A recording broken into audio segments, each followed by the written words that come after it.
Hello friends, स्वागत है आपका मेरे चैनल पे। अभी आप जानने वाले हैं कि रिस्क असेसमेंट और उसके 5 स्टेप। रिस्क असेसमेंट जानने से पहले हमको ये जानना ज़रूरी है कि हजार्ड और रिस्क असेसमेंट क्या है। ठीक है। A hazard is something with the potential to cause harm. मतलब एक ऐसे कोई जिससे निकलने वाला मतलब कुछ ऐसा चीज़ जो आपको नुकसान पहुंचाने की क्षमता रखता हो, जैसे कि नाइफ, जिस क्या हो सकता है आपको आपकी उंगली काट सकता है। ठीक है, एक हजार्ड है, उसमें क्षमता है कि आपकी उंगली वो काट देगा।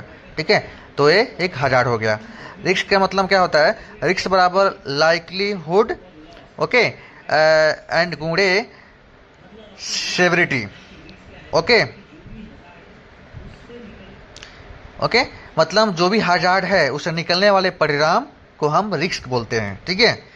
Example, cut injury from knife, मतलब चाकू क्या आपकी उंगली जो काट सकता है, काटा, वो एक रिस्क है।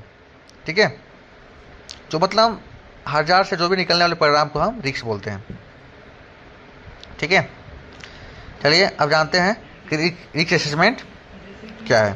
ठीक है, identify hazard plus ability risk, मतलब एलिमिनेटिंग और कंट्रोलिंग बराबर एन स्टेबल लेवल। ठीक है, ओके।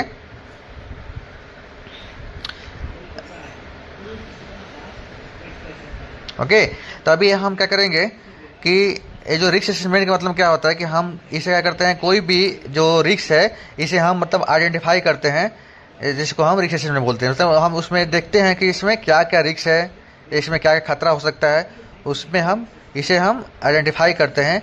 ठीक है, इसको हम रिस्क असेसमेंट बोलते हैं। ओके,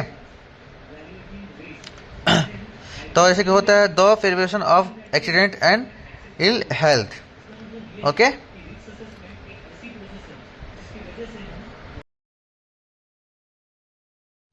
आइए अब जानते हैं कि जो रिस्क असेसमेंट के 5 स्टेप है वो क्या क्या है। ठीक है, there are 5 step to risk assessment. Okay, तो नंबर 1 आता है आइडेंटिफाई द हजार्ड, मतलब हम आइडेंटिफाई करते हैं हजार्ड को, खतरा को। ठीक है, नंबर 2 आता है identify the people who might be harm and how, मतलब हम उसमें निकालते हैं कि इसे किसी व्यक्ति को क्या नुकसान कर सकता है। ठीक है, उसको हम चेक करते हैं।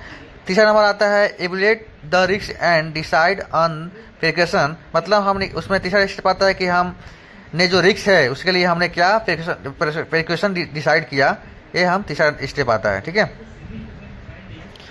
और चौथा आता है चौथा देखिएगा,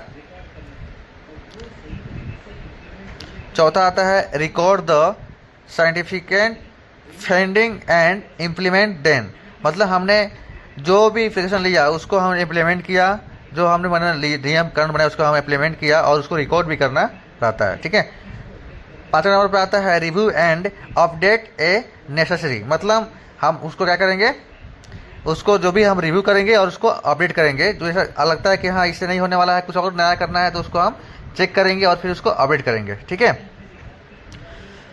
ओके। तो जैसे कि मैंने 1 नंबर देखा आइडेंटिफाई द हजार्ड, 2 नंबर देखा हमने identify the people who might be harm and how, तीसरा नंबर हमने देखा implement the risk and decide on precaution, चौथा नंबर हमने देखा रिकॉर्ड द साइंटिफाई finding and implement the them, review and the update necessary, पाँचवा नंबर हमने देखा। तो हमको आशा होगा दोस्तों आपने समझ गया होगा कि रिस्क असेसमेंट और हजार्ड और रिस्क क्या है, और इसका 5 स्टेप। ओके, धन्यवाद दोस्तों, बाय।